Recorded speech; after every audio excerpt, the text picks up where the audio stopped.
Vamos falar-vos de um povo que, tal como hoje, estava em dificuldades. Para isso, temos de voltar às últimas décadas do século XIX para dar início a esta parte da história portuguesa, que mudou radicalmente o regime do nosso país. Na segunda metade do século XIX, o povo português vivia descontente com o rumo que Portugal tomava. A indústria desenvolveu-se, mas só estava presente nos grandes centros urbanos. O povo continuava a sobreviver apenas da agricultura, o que tornou a vida da população muito complicada. Em consequência disso, a imigração disparou, as dívidas aumentavam, o que levou a uma enorme instabilidade e revolta do povo. Assim sendo, as sucessivas greves apareceram significativamente.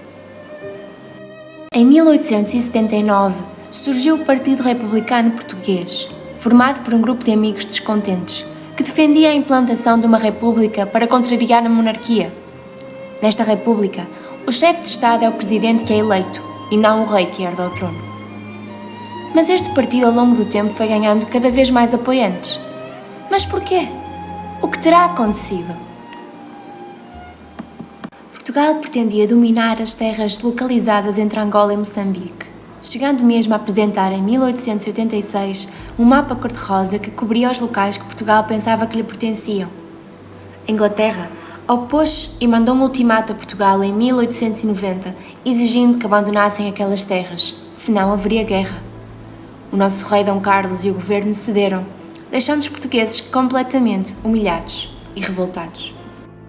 O Partido Republicano aproveitou essa ocasião para promover manifestações como a de 1890 em Lisboa ou a de janeiro de 1891 no Porto.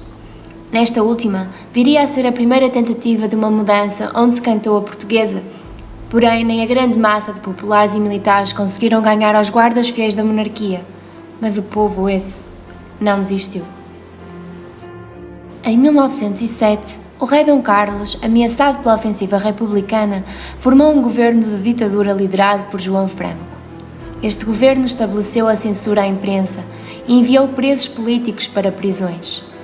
Porém, no dia 1 de fevereiro de 1908, ocorre um atentado à família real onde o rei Dom Carlos I e o príncipe herdeiro Dom Luís Filipe foram assassinados.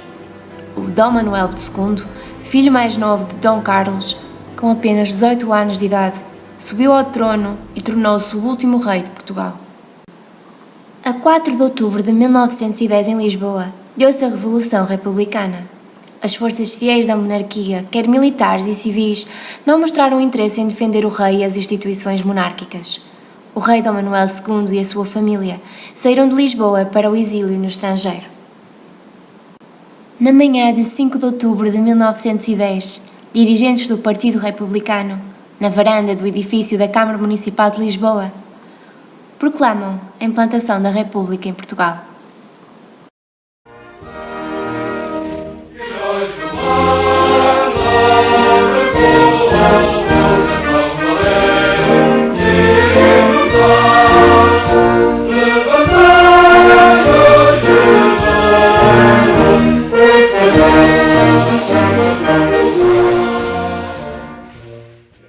Já com a República implantada, foi criado um governo provisório presidido por Dom Teófilo Braga.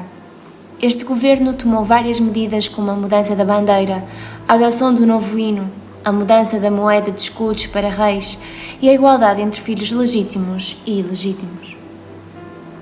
Foram convocadas eleições para formar a Assembleia Constituinte, ficando conhecida como a Constituição de 1911.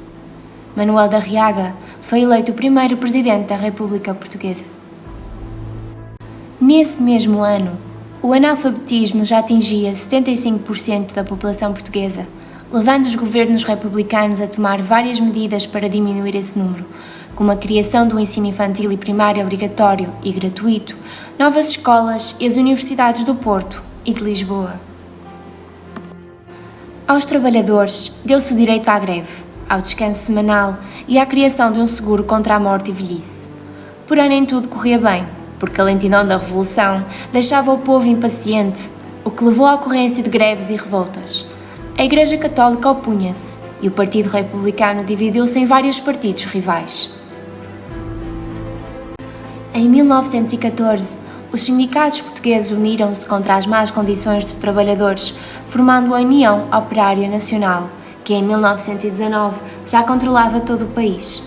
As greves contribuíram para a instabilidade do governo, aumentando assim os seus problemas. Para agravar ainda mais o estado de Portugal, entre 1914 e 1918 ocorreu a Primeira Guerra Mundial. Era uma luta traçada entre a Inglaterra e a Alemanha para a posse de terras fora da Europa. Portugal, a meio dessa guerra, aliou-se à Inglaterra.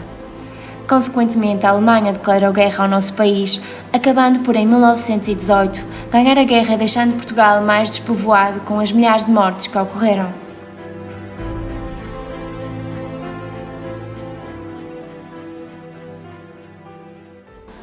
Esta guerra deixou Portugal pior do que já estava. As despesas e a dívida interna do governo aumentaram, o que levou o povo a ter que pagar mais impostos. Consequentemente, o preço dos produtos aumentava e o salário dos trabalhadores descia. As revoltas, as greves, os assaltos disparavam e Portugal perdia o controle. Um pouco como hoje o vemos. Não havia um governo que conseguisse contrariar esta crise. Então, aos poucos, todos iam caindo. Em 28 de maio de 1926, uma ação militar chefiada pelo general Gomes da Costa pôs fim à Primeira República.